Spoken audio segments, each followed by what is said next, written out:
অভিযোগ সংশ্লিষ্ট জনাব নুরুজ্জামান আহমেদ, সাবেক মন্ত্রী, সমাজ কল্যাণ মন্ত্রণালয় এবং সাবেক সংসদ সদস্য, লালমনিরহাট সরকারের দায়িত্বশীল পদে থেকে ক্ষমতার অপব্যবহার পূর্বক জ্ঞাত আয়ের উৎস বহির্ভূত 5,31,00,000 টাকার বেশি মূল্যের সম্পদ অর্জন এবং নিজ নামেও 31টি ব্যাংক হিসাবে 62 কোটি টাকারও বেশি অস্বাভাবিক লেনদেন মাধ্যমে প্রাপ্ত অর্থ বা সম্পত্তির অবৈধ উৎস গোপন বা আড়াল করার উদ্দেশ্যে স্থানান্তর, রূপান্তর এবং হস্তান্তরের অপরাধে দুর্নীতি দমন কমিশন আইন 2004, দুর্নীতি প্রতিরোধ আইন 1947 এবং মানি লন্ডারিং প্রতিরোধ আইন 2012 এর সংশ্লিষ্ট ধারায় একটি মামলা রুজু হয়েছে।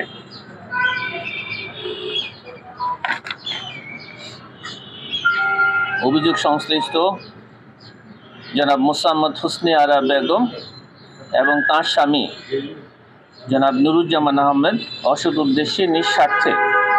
আর্থিকভাবে লাভবান হওয়ার জন্য তার স্বামীর ক্ষমতার অপব্যবহার করে অবৈধ উপায়ে জ্ঞাত আয়ের উৎসের সাথে অসঙ্গতিপূর্ণ 1,22,00,000 টাকারও বেশি মূল্যের সম্পদ অর্জন এবং নিজ নামে 25টি ব্যাংক হিসাবে 50 কোটি টাকারও বেশি মূল্যের সম্পদ অর্থ সন্দেহজনক লেনদেন এবং অস্বাভাবিক লেনদেনের মাধ্যমে প্রাপ্ত অর্থের উৎস গোপন এবং স্থানান্তর, রূপান্তর এবং হস্তান্তরের অপরাধে তার বিরুদ্ধেও দুর্নীতি দমন কমিশন আইন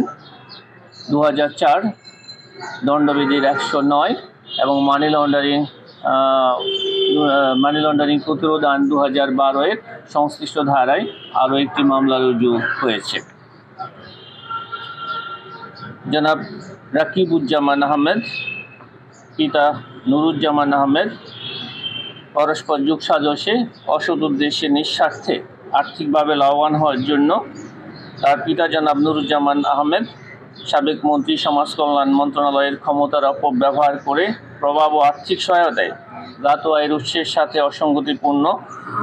2,06,00,000 টাকার বেশি মূল্যের সম্পদ অর্জন এবং নিজ নামে 10টি ব্যাংক হিসাবে 22,43,00,000 টাকারও বেশি মূল্যের অর্থের অস্বাভাবিক লেনদেন মাধ্যমে প্রাপ্ত অর্থ বা সম্পত্তির অবৈধ উৎস গোপন করার অপরাধে তাদের দুজনের বিরুদ্ধে আরও একটি মামলা রুজু হয়েছে। আপনাদের সকলকে অনেক ধন্যবাদ।